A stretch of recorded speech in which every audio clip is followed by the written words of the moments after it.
Sorry guys, was home this weekend with the wife and kids. I am grateful to be in the USA now, and one thing that I am most grateful about is that my kids were born in this country, and I will fight to death anyone, so my children do not have to go through what I have been through. Now the story. Living in Pozist for the next few days was horrible. There wasn't really any food. The kitchen was just about a loaf of bread given to us once every other day. We spent about 7 days sleeping in that school where it smelled horrible. My grandparents were there with us too, and so was my uncle, my father's younger brother. They spent a lot of time on the phone calling relatives in Zagreb. One good thing about my grandparents was that they had some money saved up. The relatives from my town that were there in the school started leaving one by one. People were able to pay the Croats off to take them to Split and then Zagreb. From Zagreb, one was able to go to Western Europe as a refugee. My father's uncle came there from Slovenia. He came over and said hi, patted me on the head, took his daughter and wife with him to Slovenia. One by one they were leaving. My grandparents left too.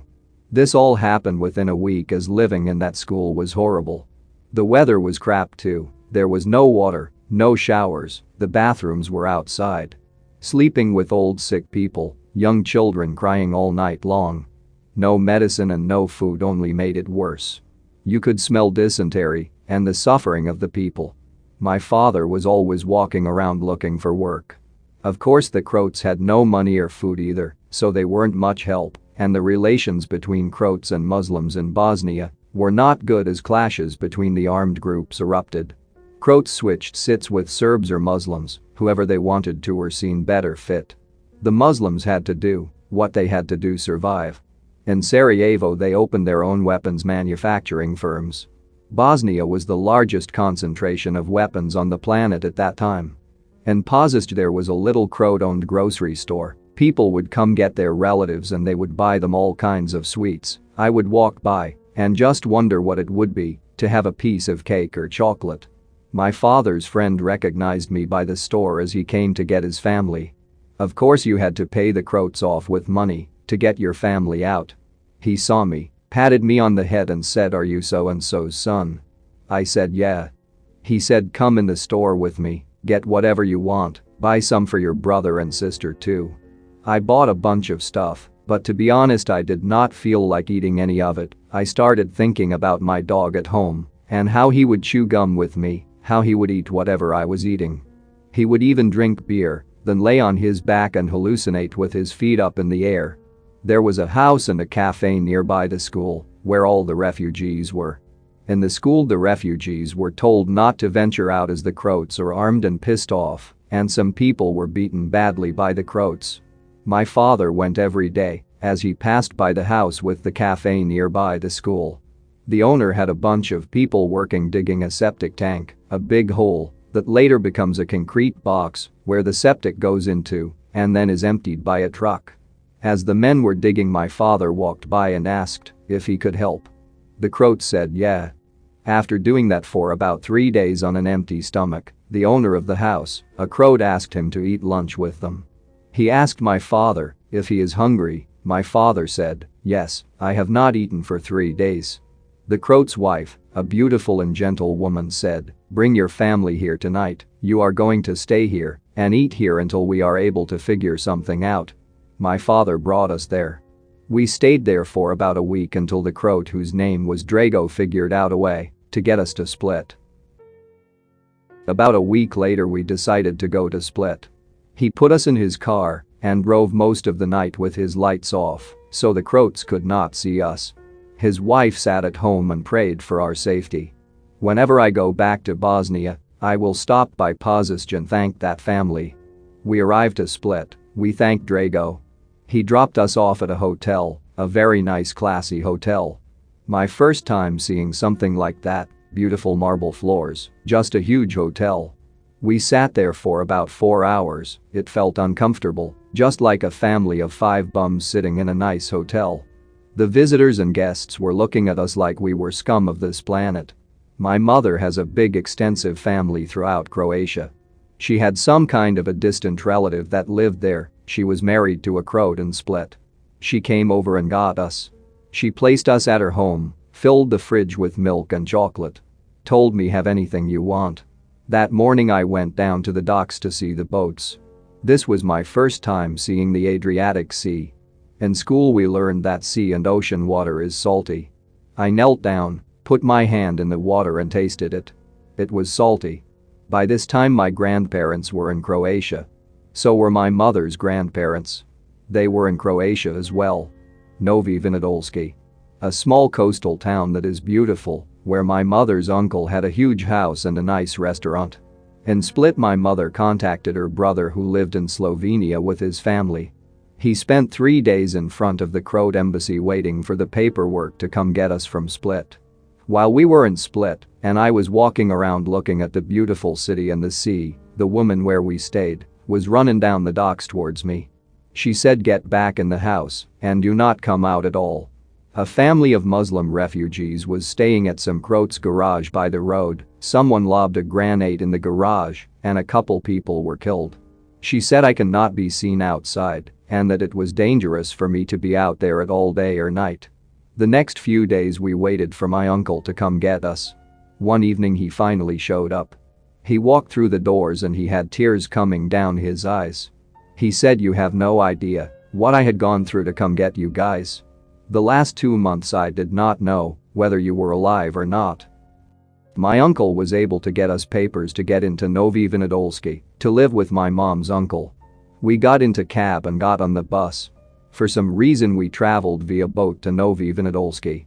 I do not know why, but when we handed the paperwork to the Croat armed guard at the loading dock, they took a long time to figure things out. During this whole time my whole family was nervous. My father just kept smoking. They came back and said they needed more money. My uncle paid them more money and we were let off onto the boat. I remember falling asleep and waking up in Novi Vinodolski. My mom's uncle came and got us in a brand new Mazda 6. I was like wow, automatic windows, AC and all. That was the coolest thing to me ever. He drove us to his house. He had an empty apartment under the restaurant. We were fed like never before. Plates of food were brought by my mom's aunt. She was Croat. She was married to my mom's uncle, a very nice lady too. The next morning she gave me a wad of cash, said go to the store and get as much candy as you want. I bought bags of sweets and came down and still had change. I gave her the change back. After that I started to venture out to the beach, beautiful beaches, palm trees and lots of greenery everywhere. I thought to myself, wow, what a beautiful place. My mom's parents were already there in Novi Vinodolski. And living in that small apartment was cramped. They found a small place on Main Street by the sea. It had a view of the ocean and the docks. I started going out by myself all the time. I never wanted to be around people. I just wanted to be by myself all the time. My mom's cousin was in the Croat army fighting the Serbs. He came back, and this is the first time I saw him. He had a ponytail, tattoos and earrings. He just looked like a badass. One day I went into the garage, and this is the first time I saw a sport motorcycle. He had a CBR 600, I think a 92. Brand new. One day as I was walking around the beach, he came down doing a wheelie on the bike. That moment I knew I had to have a bike when I grow up. School started. I was signed up to go to school. This was all Croat school, and I was the only Muslim there. A refugee and the Croats were at war with Muslims in many places in Bosnia. I was the enemy, and I was afraid to talk to anyone.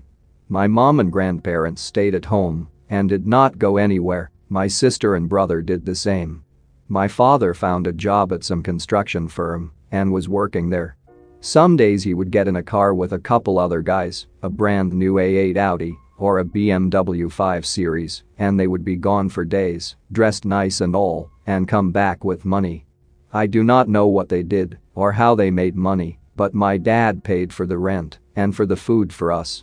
I felt alone. I had no friends. My father was not there. I would go out all day long and just walk on the beach, ask people for a cigarette, climb a palm tree and smoke until school started after the summer. School started and the kids were all mean. I was a mujahideen. The teachers didn't even care that I was called that in class. One day I was running and accidentally tripped and rammed my head into this fat boy. He looked like one of those fat German chocolate-loving kids. He started crying and said I hit him because others called me a mujahideen. I did not, I just tripped and fell into him. I even apologized. Next thing I know, I am laying in the hallway with about a dozen kids kicking me, punching me and all that. I walked home all bloodied up and raging mad. I have had enough of this life. I got home, and my mom was hysterical, but what was she to do? We are illegal refugees, and now we are the enemy too. This died over. I went back to school. The kids would laugh and say things like you want more, and I would say no. One day this older kid, he was Bosnian too. He decided to beat me up to show the Croats that he did not care that we were both Muslim. He was about 3 years older and much bigger than me. Just one of those big burly kids. He hit me in the face and dropped me. I thought I saw stars for a couple seconds. I got up and called him a coward and a sellout. He came back and hit me again, but this time I hit back. I hit, kicked, punched and bit. To be honest, I think he was worse off once the fight was over. The teachers came in the hall and separated us. The Croats did not touch me after that in school. No one talked to me and no one touched me. I went to class, but I did not learn anything. I did not care about anything anymore. I knew every day we could be rounded up and sent back to Bosnia, where the war was now raging worse than ever. My father's brothers, who were both now in Zagreb, Croatia, contacted us and said that they were accepted to go to Denmark. They told my dad that he has to go to the Danish embassy and the Red Cross in Zagreb. This process took about 3 months. In the meantime, I met a few more Bosnian refugees my age. We stopped going to school. We started hanging out, smoking and going fishing. We stuck together and protected each other. One time at a park we were attacked by a bunch of Croat kids with rocks. We fought back until the cops showed up. We ran off. But we fought back. We did not care. My parents met another Bosnian family. They had a son that was about 19. He was a nice kid, but I do not know how me and him got into a fight. He must have said something wrong to me. I said something back. We started arguing. He kicked me. I kicked him back. Of course he was bigger and older. He punched me and I fell. I took up a big rock, about a pound heavy, ran up to him and swung at his head. I missed him. He wrestled me down and beat the hell out of me. As he was leaving, I went after him again with the rock. I was raging. He took me down and got me into a headlock. I told him to let me go so I can kill him. He tied me up with my shoelaces and then kicked the crap out of me. Then he left me on the dock behind this building bleeding and tied up. Some tourists walked by and ran to my help. A big group of people started coming down to see what is going on. By this time my mom was running to come get me. Someone had told her what was going on. I don't remember who. I could not walk home. I was bleeding like a stuck pig. My grandfather told his brother, my mom's uncle. My uncle told his son, the guy that rode the sport bike.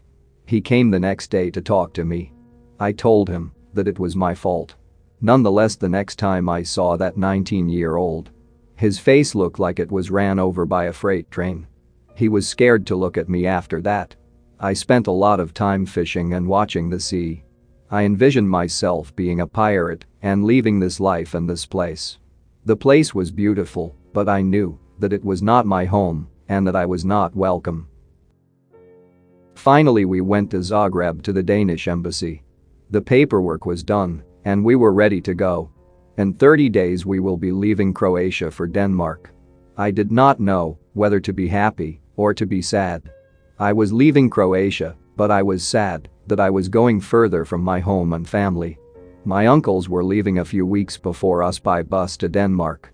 My grandparents were leaving as well. In Zagreb I spent a lot of time walking around and looking around the city. It was a pretty big place compared to Novi Vinodolski, but not nearly as pretty or as nice. The people there weren't rude, though, as they had no idea who you were. I would get on the bus and ride it around the city, go out in the suburbs, get some fruit from the fruit trees and come back. At this time I really distanced myself from my siblings and my parents. Most days they did not know where I was or what I did. Even I do not know what I did most days, walking around on an empty stomach, with no direction or meaning in life. I was a nobody, in a foreign land, with no friends, and no support from anything.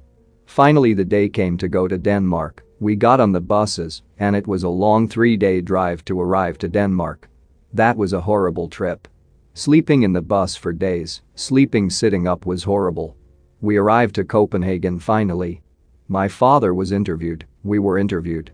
They asked me if my father has killed people, whether he was Serb, things like that. I told them the truth. They made me take my clothes off to see that I was a male. I guess they had my siblings take their clothes off too. Then they sent us into tents, and inside the tent was tables of food, tables and tables of food. You know, mostly dry long-lasting breads, cookies, and juices. But I did not care. I ate and ate as much as I could. I did not know when I would eat again. But this was Denmark, as my father said, "Don't worry, son. This is the happiest day of my life." I said, "Why, father?" He said, "Because I do not have to worry about you guys being hungry anymore. This is a good country, and these are good people. They will take care of us until we get back on our feet." They had refugee camps all over Denmark. They assigned people to different camps. We were assigned to a refugee camp called Cregland. None of us had any idea where that was. Sorry bras, been busy with work, school, gym and family to write some more, but I will go ahead and add some more now. Thanks for reading. So we are going to depart to a refugee camp somewhere in central Denmark from Copenhagen. The day before I ventured out as I ate so much and had to go outside and walk around and see where I was. I found a bicycle there with a flat rear tire. I had not ridden on a bicycle for months, so I got on the bike and started to ride around. It felt good to be on a bicycle. I would see all these buses come in, pick up refugees, and take them away. Now I know it was to different camps all over Denmark. The next day we packed up our bags and got on a bus. My two uncles, one we did not know about that was about to get executed, and the one that had a little mouse hunting poodle, were already in a refugee camp in Fredericia, a town in northern Denmark. We were on our way to Cregland. We drove all day and most of the night on a bus. I remember falling asleep next to my sister and waking up every few hours to see us just going on the road with the road signs and kilometer markers passing by. We have been on the road for a week already, since leaving Croatia, and sleeping on a bus sitting up the whole time made us all tired and irritated. We finally arrived. It was morning hours. Still dark, but I could not see anything where we were. Looked like an old building that was ready to fall apart. The road there was a dirt road. We were met by one of the Danish refugee workers there by the bus. They took us to an adjacent building by the large building. This building was the place where they held horses, which was later turned into housing units for families. Inside we had 5 beds, couple bunk beds and 1 single bed. We put our stuff under the beds and went to bed. My mother was crying, and my father's cousin was there with his wife and 2 kids too, as he left from Croatia the same time as we did, and he asked to be sent to the same refugee camp to be with family. On the way to Cregland we stopped where my uncles were in Fredericia. That was the first time I have seen my cousins and my uncles. I was so happy to see them alive. The joy in my heart was one of a kind. Even though I was tired and sleepy, I was wide awake and so happy to see them. They were housed temporarily in a school gymnasium, hundreds of bunk beds in one gymnasium. My father said, "We are going to Cregland. I am tired of schools and being around people so much." When we arrived to Cregland, my mom was crying and saying, "I don't want to stay here, it's so dark, it's in the middle of nowhere. No lights and a dirt road, there are probably wolves and bears around here." It was dark when we got there, and really you could not see much at all. Once the bus left, you could only see a few lights and complete darkness around. The next morning we woke up. I ventured out with my father to see where we were. Dirt roads leading into the place. Looks like an old hunting lodge, about 5 stories tall and about 30 rooms or so. Large kitchen and dining area. Adjacent to that were stalls for the animals, but they were converted to living quarters. For me it was good enough. No sniper fire, not mortars and no airplane raids. I was happy to be there. We got to the breakfast area, food and lots of food, cereal, milk, cookies, pancakes, jam, it was all there. And it was free, and plenty of it. I had to get used to seeing something like that. I was thankful for this country, I was thankful to these people. There was television there too. I did not speak the language, had no idea what they were saying, but it was a satellite television with American channels, TBS, TNT, Speed Channel, etc. It was all in German, but I did not care, it was first time watching TV for me in months. I would put on Speed Channel and watch F1 and MotoGP a lot. The camp was an old hunting lodge for the Queen of Denmark, she donated it to the Red Cross. So obviously it was not far run down, but there was overgrown brush everywhere. We lived there for about a year. All 5 of us were given bicycles. Everyone in the camp almost had a bicycle. I spent a lot of time riding the nice empty roads with my brother and second cousin. We would take the back dirt roads and be gone for hours on trips. Once a week they would take us into the city and the local swimming pool.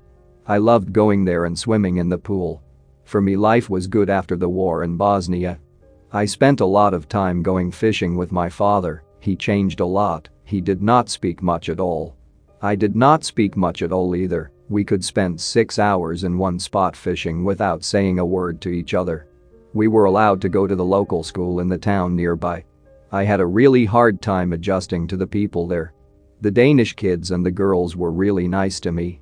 But I did not know the language, and there was no such thing as an ESL class or anything like that for the immigrants in the small town. Going to class, sitting down and having no idea what anyone said made me more even depressed and not want to talk to anyone. Sometimes the kids would try to talk to me, especially the girls. I would just shake my head like a moron and walk away. After a few months of being like that, the teacher gave up, the kids gave up. No one cared anymore about us or wanted to talk to us, me, my younger brother and second cousin. Once a week they would make everyone go to the center of the school and they would bring out a cross and sing and pray, I presume.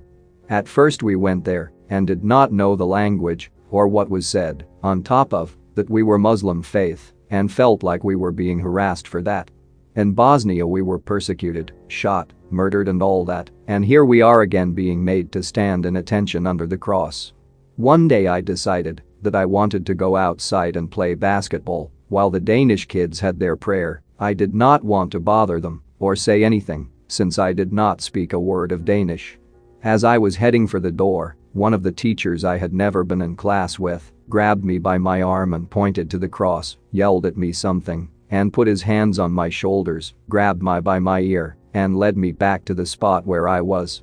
Grabbed my shoulders and pinned me against a wall when I tried to move again. As he grabbed my shoulders and pushed me against a wall, I grabbed him by his throat and pushed him back. By this time, the whole school was silent and everyone had turned toward us and was staring at us. He lifted his hand as he was going to slap me. I got even closer to him, staring at him in the eyes. I do not know what he saw in my eyes, but he let me go. I walked out and sat down on the benches nearby. My brother and second cousin followed me out. They never made us pray again, nor did anyone mention anything about it to us ever back in the camp. I thought my dad was going to murder me. My parents urged me to make friends with the Danish people. My father started working around the camp for free. He asked for tools such as lawnmower and lawn-cutting stuff to clear the hedges and the brush. The Danish workers were so surprised and happy how nice he made the place look. The whole family worked, it was like a hobby to us. I could not make any friends, I just felt more and more distant from everyone. I started having constant stomach pains. Day after day, I could not sleep for nights at a time, how bad my pains were. I would go to the doctor with a translator. But they could never figure out what was wrong with me. They took me to a therapist, and the therapist tried to figure it out, ask me all kinds of questions about the war back home. The translator would ask me, and I would not say much, I just did not feel like talking about it at all. I was not too happy to talk about it, but the pain was always there. Some days it was fine, some days it was bad. The therapist tried to claim that it was trauma, and there was not much they could do about it. Alright bras, first off rip to the dead in Norway. May the poor souls rest in peace. The refugee camp Krogeland was a nice quiet place.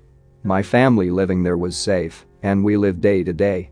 We were fed, went out fishing, rode around in the beautiful Danish countryside on our bicycles. Not much longer a family of gypsies moved in next to us a few doors down the hall. They were some stinky gypsies cooking their weird food, talking their gypsy language. Not much longer the cops would show up looking for stuff. Bicycles, clothes and the gypsies. One day I called one of them a gypsy, for some reason they kept saying they were Turkish.